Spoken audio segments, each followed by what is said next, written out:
In 2002, a small company born from MIT's AI labs unleashed a product that felt like science fiction. The Roomba wasn't just a vacuum cleaner, it helped create the entire category of practical home robotics. For years, iRobot was the undisputed king, a household name synonymous with innovation. At its peak in 2021, the company's market cap spiked to over $5 billion. But just a few years later, the pioneer of the industry would be filing for bankruptcy, its stock facing delisting, and the company sold to its own manufacturer. In 2022, iRobot was on the verge of a $1.4 billion rescue by Amazon. Less than 2 years later, it was filing for Chapter 11. The company that brought robotic vacuums to the world wasn't just beaten by competition, it was wrecked by the one deal that was supposed to save it. This is the story of how Amazon's failed acquisition became the final nail in iRobot's coffin. Long before Amazon entered the picture, the kingdom iRobot built was already under siege. The company's downfall wasn't a sudden event, but a slow erosion caused by forces both outside and inside its walls. The most relentless pressure came from a flood of new competitors. Chinese brands like Roborock, Ecovacs, and Eufy stormed the market, and they came ready for a price war. These rivals operated on a different playbook. They leveraged vast manufacturing scale and aggressive pricing, offering products with comparable and sometimes even superior features for a fraction of the cost.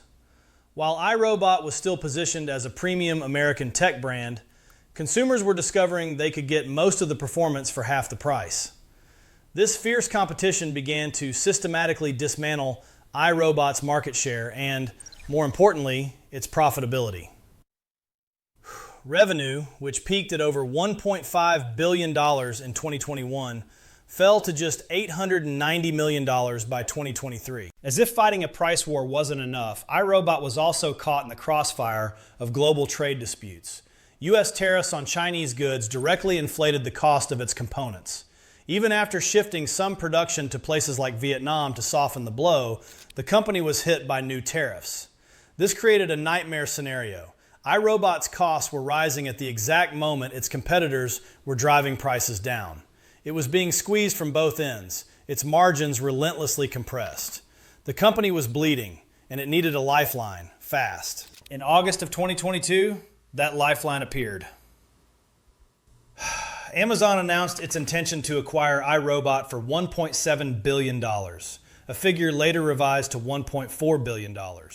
For iRobot, this was more than just a sale, it was salvation. The deal promised an immediate cash infusion that would stabilize its precarious finances, pay down its mounting debt, and provide the backing of one of the world's most powerful companies. With Amazon's resources, iRobot could reinvest in R&D and better compete.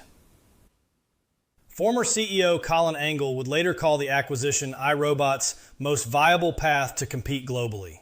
For Amazon, the deal was a strategic masterstroke. It was a chance to instantly acquire a dominant brand in the smart home space, bolstering its ecosystem of Alexa-powered devices.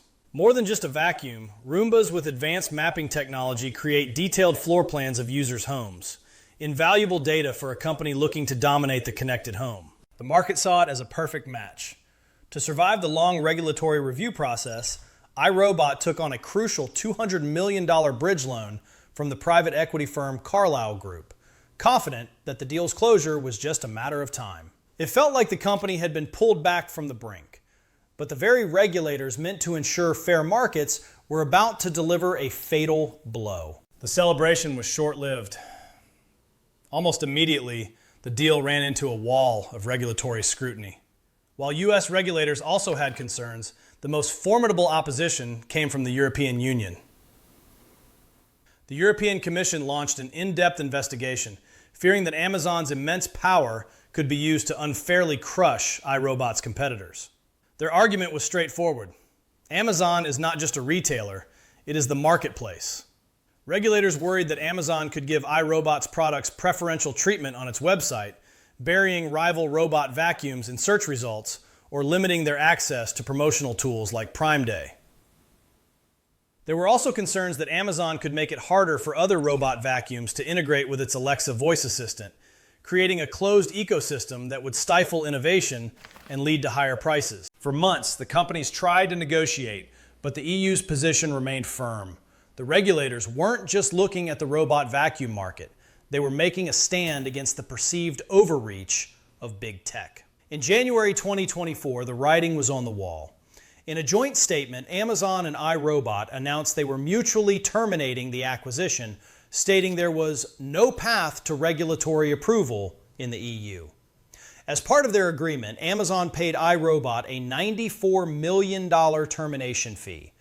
But this was a small bandage on a mortal wound. The rescue mission had failed. The collapse of the Amazon deal triggered an immediate and catastrophic downward spiral. A significant portion of the $94 million breakup fee was used to repay the $200 million loan from Carlyle. It wasn't nearly enough to fix the company's deep-seated financial issues. Without Amazon's backing, iRobot was left to fend for itself, but it was now in a much weaker position than before.